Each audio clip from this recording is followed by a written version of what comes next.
আমরা মান উন্নয়ন করার ক্ষেত্রে পারিবারিক কোনো কি ভূমিকা আছে কিনা? আসলে আমরা মান উন্নয়নটা শুরু হবেই পরিবার থেকে। আচ্ছা, আল্লাহ তাআলা শুরু করেছেন এভাবে, ইয়া আইয়ুহাল্লাযীনা আমানু কু আনফুসাকুম, তুমি বাঁচো, ওয়া আহলিকুম নারা, তোমার পরিবার, তোমার আহাল, তোমার অধিবাসী, তাদেরকে নিয়ে বাঁচো। এখানে পিতামাতার কি ভূমিকা কি?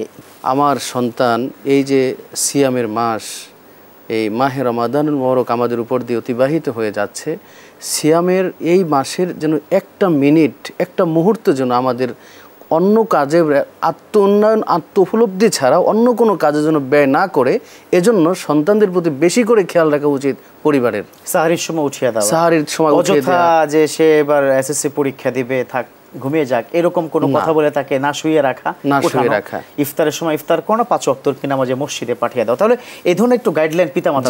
স্ত্রীর ক্ষেত্রে কি ভূমিকা থাকতে পারে? স্ত্রীর ক্ষেত্রে স্বামীকে জাগিয়ে দেয়া, মসজিদে পাঠানো, এরপরে সে কোনো কুরিপু থাকলে, খারাপ থাকলে তাকে থামিয়ে দেয়া, প্রতিহত করা।